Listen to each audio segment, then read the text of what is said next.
ఆంధ్రప్రదేశ్ రాష్ట్రానికి ప్రత్యేక హోదా అనేది వస్తుందా లేదా? ఆంధ్రప్రదేశ్ రాష్ట్రం నుంచి గెలిచిన 21 మంది కూటమి ఎంపీలు రాష్ట్రం పురోగతి కోసం కేంద్ర ప్రభుత్వం మీద ఢిల్లీలో ఆ మేరకు ఒత్తిడి చేయగలరా లేదా? ఒత్తిడి చేత కాకపోతే కనీసం విజ్ఞప్తుల ద్వారానైనా హోదాను సాధించే ప్రయత్నం చేస్తారా లేదా అనే చర్చ ఇప్పుడు ప్రజల్లో నడుస్తోంది. ఒకవైపు బీహార్ రాష్ట్ర అసెంబ్లీ తమ రాష్ట్రానికి ప్రత్యేక హోదా లేదా ప్రత్యేక ప్యాకేజీ ఇచ్చి తీరాల్సిందేనని తీర్మానం చేసిన నేపథ్యంలో ఆంధ్రప్రదేశ్ సర్కారు ఇంకా మౌన ముద్రను వీడకపోవడంపై ప్రజలు ఆగ్రహిస్తున్నారు. చంద్రబాబు నాయుడు గారు ప్రత్యేక హోదా అనే ఆశను వదులుకోమంటారా అని వారు అడుగుతున్నారు. చంద్రబాబు నాయుడు అవకాశవాద రాజకీయాలతో వ్యవహరిస్తారనేది అందరికీ తెలిసిన సంగతి.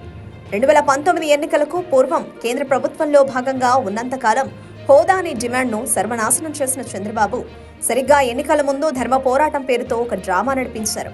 మోదీని దూషించారు. ఆ తర్వాత 5 ఏళ్ల పాటు సైలెంట్ గా ఉండిపోయారు. ఇప్పుడు అధికారంలోకి వచ్చి కేంద్రంలో భాగస్వామైన తర్వాత కూడా మళ్లీ హోదా గురించి మాట్లాడడం లేదు. తెలుగుదేశం కంటే తక్కువ స్థానాల బలంతో ఉన్న జేడీయూ బీహార్కు హోదా కావాలని డిమాండ్ చేస్తుంది. ఈ కీలక సమావేశంలో ఆ మాత్రం ధైర్యం చంద్రబాబు నాయుడు చేయకపోవడంపై విమర్శలు వినిపిస్తున్నాయి. తాజాగా కేంద్ర మంత్రి శ్రీనివాస్ వర్మ ప్రత్యేక హోదాకు బదులుగానే ప్యాకేజీ ఇచ్చాము కదా అని వ్యాఖ్యానించడం, హోదాను ఇక మరిచిపోవచ్చు అన్నట్టుగా ప్రవర్తించడం ప్రజలకు అనుమానాలు కలిగిస్తోంది. కేంద్ర మంత్రి బీజేపీకి చెందిన శ్రీనివాస్ వర్మ మాటలు ఏపీకి ప్రత్యేక హోదా హుళక్కి అనే అభిప్రాయాన్ని కలిగిస్తున్నాయి. చంద్రబాబు నాయుడు కనీసం ఈ మాటలను ఖండిస్తే అయినా ప్రజల్లో కొంత ఆశ మిగులుతుంది.